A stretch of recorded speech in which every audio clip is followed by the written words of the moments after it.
What's floppin', Eagles? I'm Ryan. And I'm Sarah. I hope you all had a great morning and thanks for tuning into EaglEye. For this show, we have a lot of interesting topics, right Ryan? Oh yeah.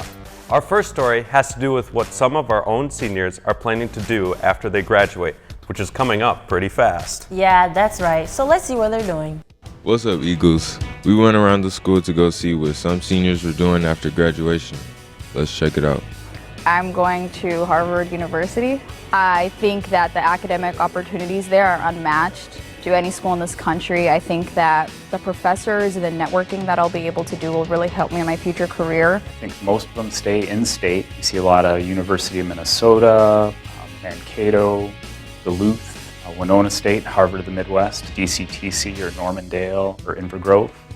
I plan on taking a gap year to work and save and travel because I believe if I don't travel now, I probably won't be able to because of schooling. So I'm planning to go to the University of Wisconsin-Eau Claire to pursue nursing. I'm going into nursing because I like challenges and I think that it'll be a challenging course to take, and I also really like to help people. I plan on going to either University of St. Thomas or Loyola University Chicago, and I will be a finance major with a pre-law track.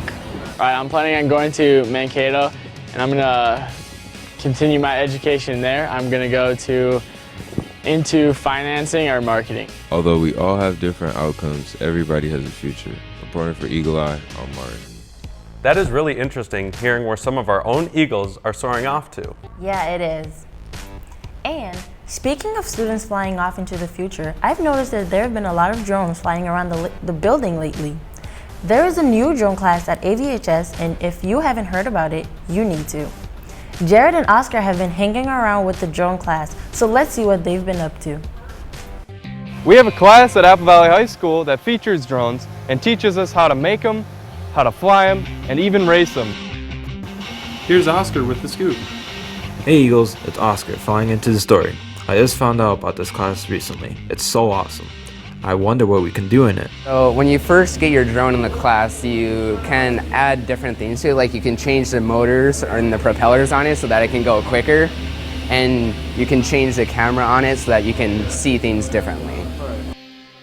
Right now we are partnered with Pop Drones. They're one of our STEM partners in our STEM program, and they helped write a lot of the curriculum for the class. So what we focused on is kind of the fun part about drones, and that's racing them. And when you race drones, you have to do a significant amount of modification to the drone. So we can add different motors, we can add different flight chassis. There's a company that actually puts on races, and they're called Hydra FPV. And they're gonna put on a race here at Apple Valley High School between Apple Valley and St. Louis Park High School. That's the first ever high school drone race, probably in Minnesota and maybe in the country. If you look up and see a drone, it might be one of ours. Reporting for EaglEye, I am Oscar Nieto. Man, that is so cool. You know what's also cool and crazy? Gymnastics. No, Goofy, I'm talking about TikTok. I know we've all probably done it, seen it, or know someone who actually makes them. Wait, are you serious? Of course, bro. And we also have a student here at Apple Valley who does TikTok 24/7. Huh, that is crazy. Yeah, let's see. I'm Jaden Velasco and I'm TikTok famous. So I had to cut off. I don't know. Gonna mess this up. Here we go. Ready? Hi. I started TikTok as a joke actually, which is why it's kind of funny. It was like a meme at the time, and I was like messing around with my friends, and I was like, watch, I'm gonna be internet famous. And I had like 20,000 followers within like the first week and a half. My favorite part about TikTok is like the experience that I get with it. Like, I'm not gonna lie, it's kind of dumb, but it's fun at the same time. Like, if you think what doors has TikTok open for my music mainly, like I'm on like all major streaming services now, like iTunes, Spotify, Pandora, iHeartRadio, all that stuff. I get to perform a lot more. I get to travel and like go meet fans at meet and greets. Other than like TikTok and stuff, I'm an internet influencer or social media influencer across all platforms. TikTok's kind of dumb, but at the same time it's fun, and I met a lot of really good people. Follow me on TikTok.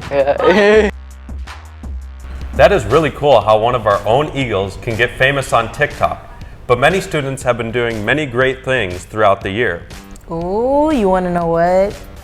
Miss Dolphy shared a few of the yearbook pages with me. You want to see them? Seriously? Of course. Mm-hmm. Those look awesome.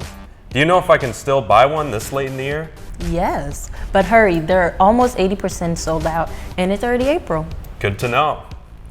And speaking of April, many people think of April as Autism Awareness Month, but there is a movement to shift awareness of autism to acceptance. Awareness is easy, but acceptance requires real work. We need to break the stigmas associated with autism. It isn't something that needs to be cured. I live with autism, and although I may think differently than you, I'm not broken. I have interests, passions, and dreams like everyone else. Here are a few other students I'd like you to meet. Favorite things to do, I tend to work on my computer, I play video games, and I tend to play paintball during the summer. I could probably see myself as probably being smart, and I'm also quite kind. Playing sports, play with my family, all my chores at my house. I love to bowl, and I'm on a high school bowling team. I love drawing. I like to listen to pop, disco, and soft rock. Thanks, Jada. It's really helpful to increase our acceptance of autism. Right. Being different is not wrong. But you know what is wrong?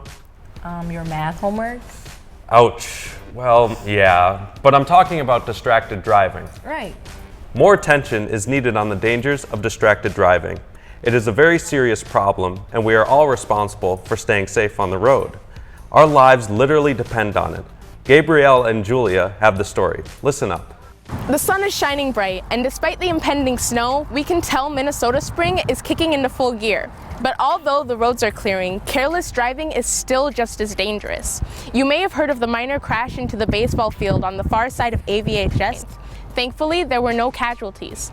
However, that doesn't change the fact that distracted driving is not safe driving, to say the least. That was a scary situation, what we had up at the baseball field. Had there been a game going on, that is exactly where parents sit. That's where little kids are sitting watching their brothers and sisters play ball.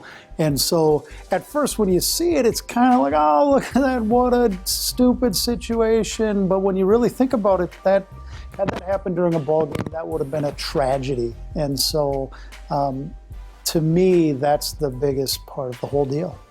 According to the Zebra, a car insurance company, 40% of teen drivers said they have been in a motor vehicle when the driver used a cell phone in a way that put other people in danger.